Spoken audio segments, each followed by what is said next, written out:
your video guide for how to complete the Simplifying Radicals worksheet. There is a bit of an explanation of this if you watch the first video for 2-4. So this is merely just expanding on that. I've also added some Khan Academy videos to your Schoology class, so you can go through and look at those. Those go through and deal with the prime factorization to figure out where what your value should be for simplifying these radicals. But this is going to be more of a perfect square approach. So one of the first things you need to know are your perfect squares.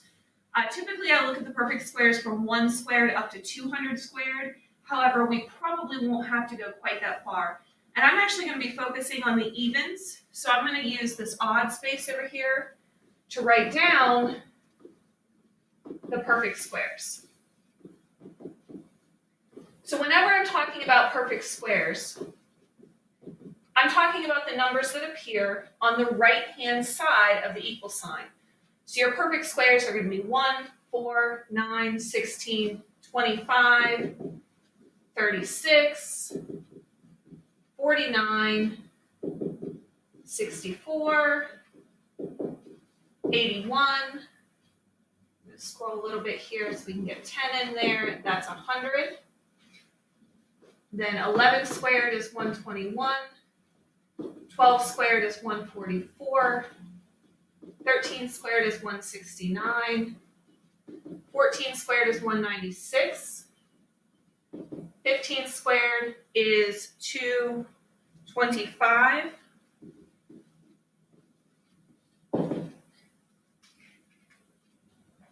16 squared is 256. 17 squared is 289.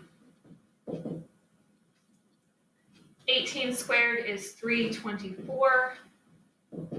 19 squared is 361. 20 squared is 400. And they do keep going beyond that. However, this is pretty much all you're going to need for what we're going to be going over in class. So simplifying square roots is very similar to reducing fractions, where you're not changing the value, you're just changing the look of the fraction. And it is important that you are able to reduce a square root, because especially if you have multiple square roots in a line, you need to know whether it's possible to combine some of those square roots together.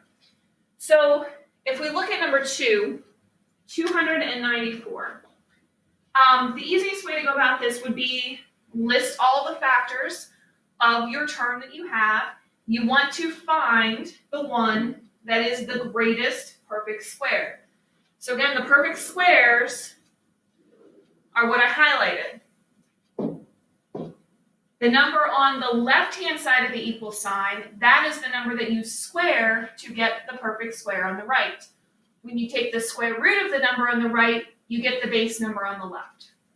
So 294, obviously you have 1 and 294.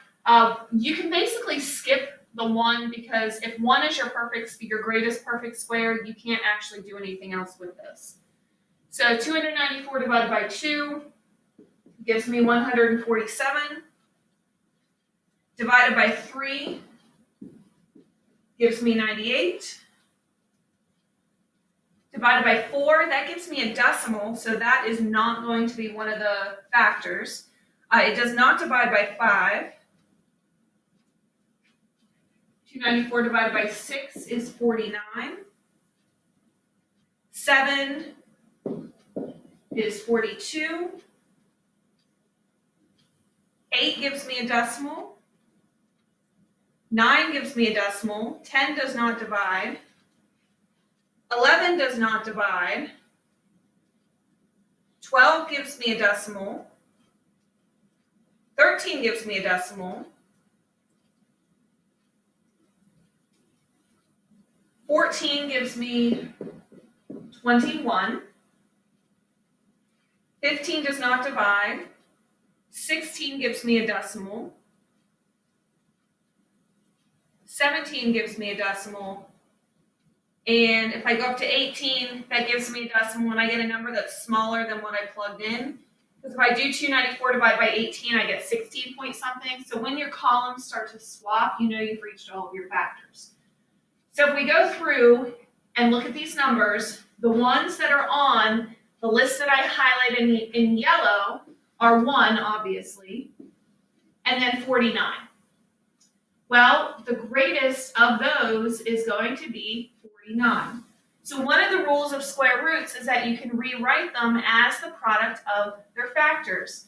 So the square root of 294, I can rewrite that as the square root of 49 times the square root of 6. So I'm rewriting it as 2 square roots instead of 1 square root. This allows me then to actually take the square root of 49. If I look at my chart, the square root of 49, if I look to the left, I get a base number of 7. So the square root of 49 is 7.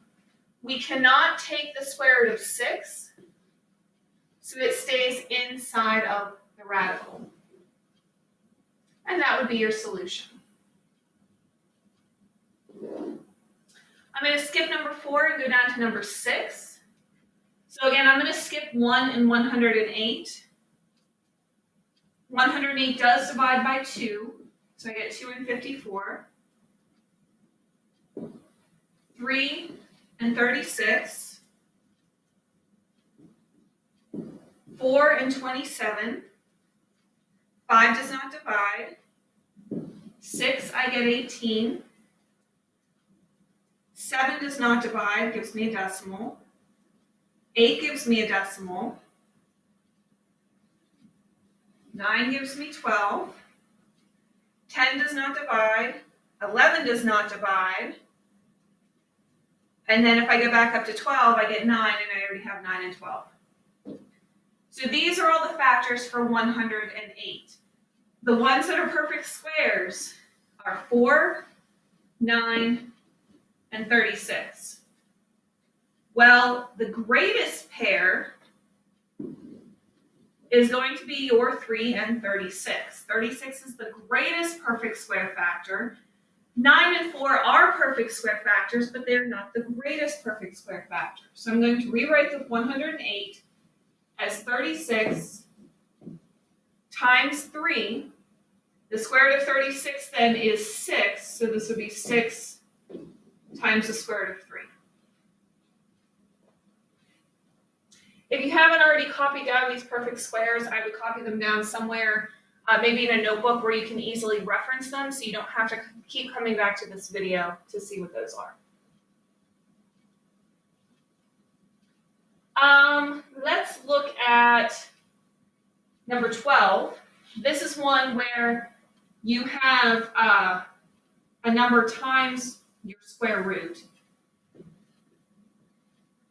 With these types of questions, you always want to check to see if what's in your radical is already a perfect square.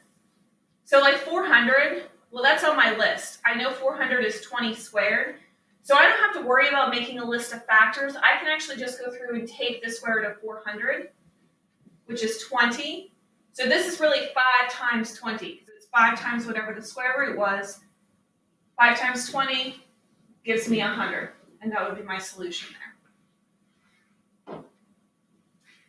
Okay, if we look at the back of this worksheet, there are a couple things that you can do. For example, with number 18, you can distribute that. So we are going to look at number 18, and then we're going to look briefly at a question like number 22.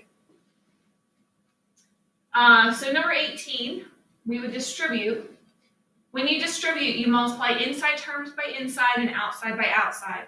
So the negative 4 is on the outside. I multiply the 10 and the 2 together, and they stay on the inside because those are both inside terms. For the second distributing, I multiply the negative 4. There's nothing on the outside, so that's going to be another negative 4 there. And then 10 times 3 is 30, and that is going to stay on the outside. So now I need to see if I can break either of these down. Well, the factors of 20, I'm going to skip 1 and 20. I have 2 and 10. 3 doesn't go in. 4 and 5, those are all my factors. Greatest perfect square is 4.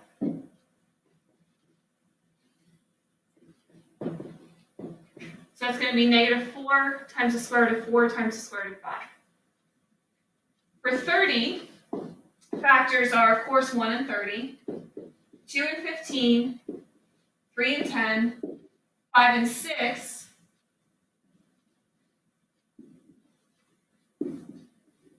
there are no perfect squares here. The only perfect square that we have is 1, and 1 doesn't count, because 1 doesn't actually change the value of whatever you have. So I can't rewrite this 30. I'm going to just write this as minus 4 times the square root of 30. So the only thing I can do here is take the square root of this 4, which is 2. So this whole radical is going to become a 2, and then I can multiply the 2 and the 4 together. So I end up with minus 8 square root of 5 minus 4 square root of 30. And that's the best that we can do simplifying that type of question. The last one that we're going to look at is this number 22. Anytime you have a fraction, it's not proper to leave a radical in the denominator, but there are ways that you can work with this. You can either look and see if you have a radical in the numerator, whether your denominator and numerator can divide out to become a different number. That's what happens down here, number 23. Or you can look and see if the number in the denominator inside the radical is a perfect square. And that's actually what's happening here in number 22.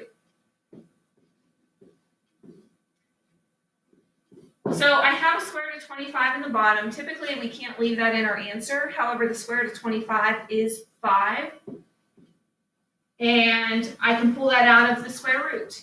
Anytime you actually take a square root, the square root symbol disappears because you're no longer performing the square root of operation. You've already performed it, so it has to go away.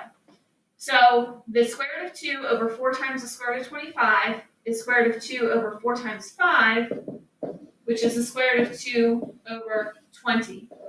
And that is your final answer. You cannot reduce the 2 and the 20 because the 2 is in a radical and the 20 is outside of a radical. They either have to both be in or both be out in order to simplify. So this was your guidance for how to complete this worksheet. Please go back through, rewatch the video, go back through anything that you're not sure of, and reach out to me if you have any questions.